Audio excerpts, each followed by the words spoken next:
Hi, this is one of the classic sum ಅಂತ ನಾನು ಹೇಳ್ತೇನೆ. Classic problem are what so ಭಾಳ simple ಆಗಿದೆ. ಒಂದು ಟ್ರೈನ್ ಸ್ಕೆಡ್ಯೂಲ್ದು ಕೊಟ್ಟಿದ್ದಾರೆ. ಟ್ರೈನ್ ಸ್ಕೆಡ್ಯೂಲ್ ಕೊಟ್ಟಿದ್ದಾರೆ. ಲೈಕ್ ಇದು ಗೋಲ್ಡ್ಸ್ಮನ್ ಸ್ಯಾಕ್ಸಲ್ಲಿ ಕೇಳಿದ್ದಾನೆ ಮತ್ತು ಡೆಲೈಟಲ್ಲೂ ಕೇಳಿದ್ದಾನೆ. ವೆರಿ ಪಾಪ್ಯುಲರ್ ಸಮ್ ಕೂಡ ಇದು. ಸೊ ಏನು ಅಂದರೆ ಒಂದು ಡೇ ಬರ್ತದೆ, ಆ ಡೇದು ಸ್ಕೆಡ್ಯೂಲ್ ಡಿಪಾರ್ಚರ್, ಟ್ರೈನ್ ಎಷ್ಟು ಗಂಟೆಗೆ ಡಿಪಾರ್ಟ್ ಆಗುತ್ತೆ ಮತ್ತು ಎಷ್ಟು ಗಂಟೆಗೆ ಬರುತ್ತೆ, ಆ ಟ್ರೈನ್ ಸ್ಟೇಷನ್ನಲ್ಲಿ ಅವರು ಒಂದೇ ಒಂದು ಪ್ಲಾಟ್ಫಾರ್ಮ್ನ ಕನ್ಸಿಡರ್ ಮಾಡ್ತಾರೆ. One platform can only accommodate ಒಂದು ಪ್ಲಾಟ್ಫಾರ್ಮ್ ಕನ್ಸಿಡರ್ ಮಾಡಲ್ಲ. One platform can only accommodate train beginning of the minute and it's to the until arrive, obviously right. So it is scheduled apart find the minimum number of platform to required to accommodate all. ಅಂದರೆ ಎಷ್ಟು platform ಬೇಕು minimum ಎಲ್ಲ ಟ್ರೈನ್ನು ಉಳಿಸ್ಕೊಳೋದಕ್ಕೆ. Total ಇಲ್ಲಿ ಬಂದ್ಬಿಟ್ಟು 1 2 3 4 5 6 7 8 9 total ಇಲ್ಲಿ 14 train ಬಗ್ಗೆ ಮಾತಾಡ್ತಾ ಇದ್ದಾನೆ. ಸೊ ಇಲ್ಲಿ ಆಬ್ವಿಯಸ್ಲಿ ಎಲ್ಲ ಟ್ರೈನು ಕೂಡ ಬೇರೆ ಬೇರೆ ಟೈಮಲ್ಲಿ ಬರುತ್ತೆ. ಎಷ್ಟು ಟೈಮ್ನ ಎಷ್ಟು ಪ್ಲ್ಯಾಟ್ಫಾರ್ಮ್ ಮಿನಿಮಮ್ ಪ್ಲ್ಯಾಟ್ಫಾರ್ಮ್ ಬೇಕು ಎಲ್ಲ ಟ್ರೈನ್ನ ಅಕಾಮಡೇಟ್ ಮಾಡೋಕ್ಕೆ. ಅದು ಏನು ವೆಯ್ಟ್ ಮಾಡೋದು ಬೇಡ ಹಿಂದೆಗಡೆ ಸ್ಟೇಷನ್ನಲ್ಲಿ ಅಂತ. So how do we approach?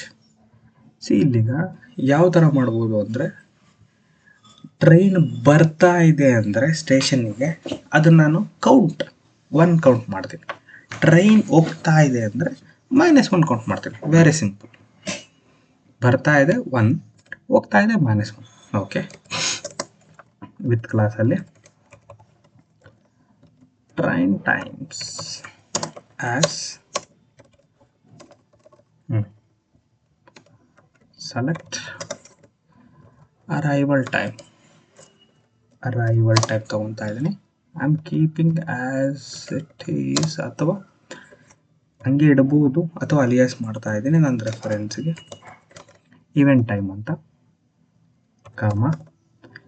ಇಲ್ಲಿ ನಾನೊಂದು ಕಾಲಮ್ನ ಆ್ಯಡ್ ಮಾಡ್ತೀನಿ. 1 ಆ್ಯಸ್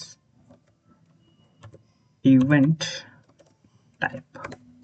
ನೋಡಿ, ಅರೈವ್ ಮಾಡ್ತಾ ಇದೆಯಲ್ಲ, ಅದಕ್ಕೆ ಬರ್ತಾ ಇದೆ 1 ಅಂತ ಕೌಂಟ್ ಮಾಡ್ತಾ ಇದೆ. ಅಂದರೆ ಇದೊಂದು ಟೇಬಲ್ ಕ್ರಿಯೇಟ್ ಮಾಡುತ್ತೆ, ಇವೆಂಟ್ ಟೈಪ್ ಅಂತ 1 ಅಂತ.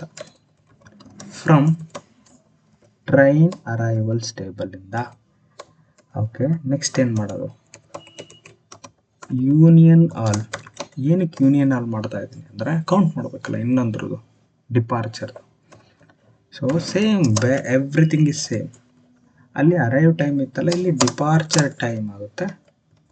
ಡಿಪಾರ್ಚರ್ ಟೈಮು ನಾನು ಇವೆಂಟ್ ಟೈಮ್ ಅಂತಲೇ ತೊಗೊತೀನಿ. ಇಲ್ಲಿ ಕ್ಯಾಚ್ ಇರೋದು -1, ಯಾಕೆಂದರೆ ಡಿಪಾರ್ಟ್ ಆಗ್ತಾ ಇದೆ. As event type. ಯಾವ ಟೇಬಲಿಂದ? ಫ್ರಮ್ ಟ್ರೈನ್ ಡಿಪಾರ್ಚರ್ ಟೇಬಲಿಂದ. Very simple. ಓಕೆ, ಇಷ್ಟು ಒಂದು ಪಾರ್ಟ್ ಆಫ್ ದ ಸ್ಟೇಟ್ಮೆಂಟ್ ಮುಗೀತು. ಓಕೆ, ಇಲ್ಲಿ ಸಬ್ ಕ್ವೆರಿಯಲ್ಲೂ ಮಾಡ್ಬೋದು, ಅಥವಾ ಇನ್ನೊಂದು ವಿತ್ ಕ್ಲಾಸ್ ಬರೆದು ಮಾಡ್ಬೋದು. ನಾನು ಸಬ್ ಕ್ವೆರಿಯಲ್ಲಿ ಮಾಡಿಲ್ಲ, ಮೇ ಬಿ ಇದುವರೆಗೂ ಇದರಲ್ಲಿ ಚಾನಲಲ್ಲಿ ಅದನ್ನು ತೋರಿಸ್ತೀನಿ. ಓಕೆ, ಸಬ್ ಕ್ವೆರಿ ಮಾಡೋದಕ್ಕಿಂತ ಮುಂಚೆ ಫಸ್ಟ್ ಕ್ವೆರಿ ಬರೆದು ಬಿಡ್ತೀನಿ.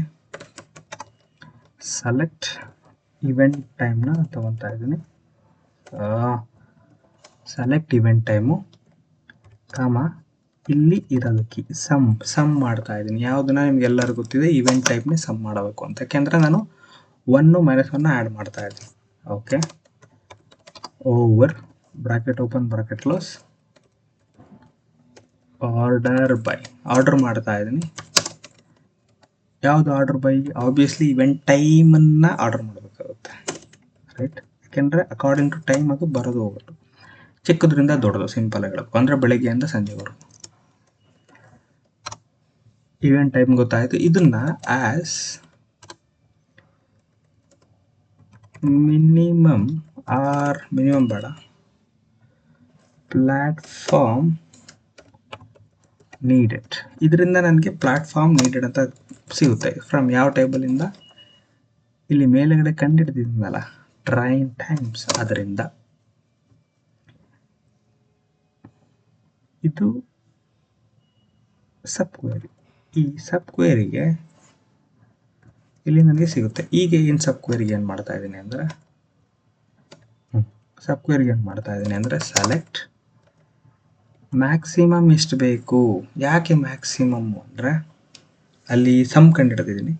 ಸಮ್ಮಲ್ಲಿ ಮ್ಯಾಕ್ಸಿಮಮ್ ಎಷ್ಟು ಬೇಕು. Platform needed as minimum platform from, ನೋಡಿ ಇದು ಬ್ರಾಕೆಟ್ ಓಪನ್, ಇಲ್ಲಿ ಬ್ರಾಕೆಟ್ ಓಪನ್ ಮಾಡಿದೆ, ಸೇಮ್ ಇಲ್ಲಿ ಬ್ರಾಕೆಟ್ ಕ್ಲೋಸ್ ಮಾಡಿದೆ. ಸಿಂಪಲ್ ಆಗಿ ಫ್ರಮ್ ಅನ್ನೋ ಜಾಗದಲ್ಲಿ ನಾನು ಯಾವ ಟೇಬಲ್ನ ರೆಫರ್ ಮಾಡ್ತೀನಿ ಆ ನೇಮ್ ಬರುತ್ತೆ. ಬಟ್ ಇಲ್ಲಿ ಈ ಕಂಡು ಹಿಡಿದಿರೋ ಆನ್ಸರ್ ಬರುತ್ತೆ. As platform count. ಲಾಜಿಕ್ಕು ಮೇನಾಗಿ ಇದಕ್ಕಿಂತ ಫಸ್ಟ್ ಲಾಜಿಕ್ ಬಂದ್ಬಿಟ್ಟು ಇದು ನಿಮಗೆ ಆಲ್ಮೋಸ್ಟ್ ಬಂತು ಅಂದರೆ 80% ಡನ್. ಆಮೇಲೆ ಜಸ್ಟ್ ಇದನ್ನ ಸಮ್ ಮಾಡ್ತಾ ಇದೇನಿಲ್ಲ, ಸಮ್ ಮಾಡಿದ್ದಾನೆ ಆಗ್ತಾ ಇದೆ, nothing much. This is difficult level sum. ನಾನು ಫಸ್ಟು ಇದನ್ನು ನೋಡ್ಕೊಂಡಾಗ ಏನಪ್ಪ ಇದು ಹಿಂಗಿದೆ ಗೊತ್ತಾಗ್ತಾ ಇಲ್ವಲ್ಲ ಅಂತ ಅಂದ್ಕೊಂಡೆ. ಆಮೇಲೆ ಸ್ವಲ್ಪ ಟೈಮ್ ಸ್ಪೆಂಡ್ ಮಾಡೋದ್ಮೇಲೆ ಗೊತ್ತಾಯ್ತು, ಓಕೆ ಕ್ಯಾನ್ ಬಿ ಡನ್ ಅಂತ. ಯಾ ಥ್ಯಾಂಕ್ಸ್, ಬಾಯ್.